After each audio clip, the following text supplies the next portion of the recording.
Joe Biden's Democratic campaign for the White House has gotten a boost lately because President Donald Trump is alienating voters with his divisive rhetoric, longtime Republican pollster Frank Luntz told CNBC on Friday. This election is absolutely not over. But it's Joe Biden's to lose, Luntz said in a Squawk Box interview. You never, ever count anyone out, but these have not been a good 2 weeks for Donald Trump. Biden has been pretty quiet lately and he should stay that way, because when he speaks he makes gaffes that Trump can exploit, Luntz said. The latest gaffe came during a campaign stop in Pennsylvania, where Biden on Thursday said the U.S. had over 120 million dead from COVID, when he meant to say over 100,000. According to data from Johns Hopkins University on Friday, total COVID-19 deaths in America exceeded 124,000 from more than 2.4 million cases.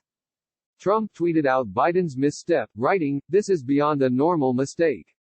Luntz said Biden should be staying in his basement, where he had been on coronavirus lockdown for months, and staying away from the media. The quieter Biden is, the better he's doing in the surveys, Luntz said. That ought to tell you something. The more Trump speaks, and I think it's the message, and I think it's what he's saying, the worse he's showing up. According to the Real Clear Politics national polling average, Biden leads Trump by 10 percentage points. More importantly, Luntz said, states that Donald Trump won in 2016 have now shifted towards Joe Biden by anywhere from 6 to 10 points.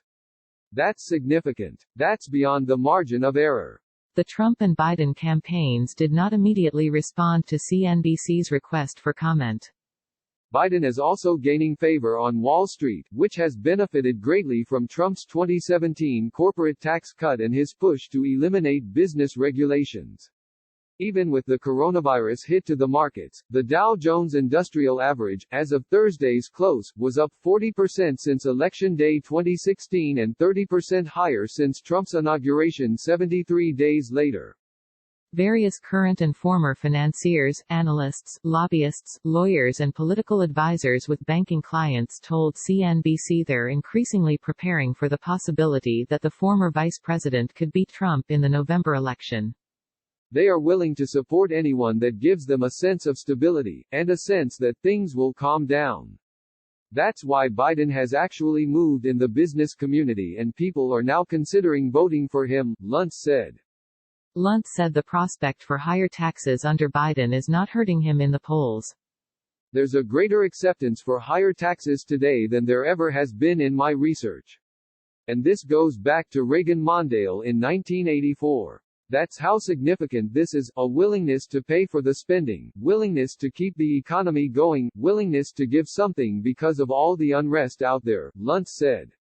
He said Trump should not try to use the same bluster and tough talk that worked 4 years ago when he shook the political establishment by beating Hillary Clinton. Hillary Clinton was very easy to dislike. Donald Trump had her number.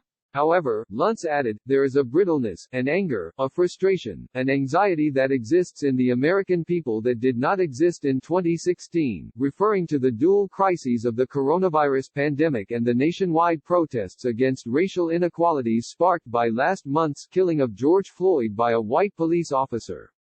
Again, it's Donald Trump's language, not his policies, that matter, Luntz said. The language that he's using is not the language of the American people. He's being very tough. The public wants empathy. They want understanding. He talks about law and order. He should talk about public safety. He talks about his supporters being warriors when what people really want is for him to work for hardworking taxpayers.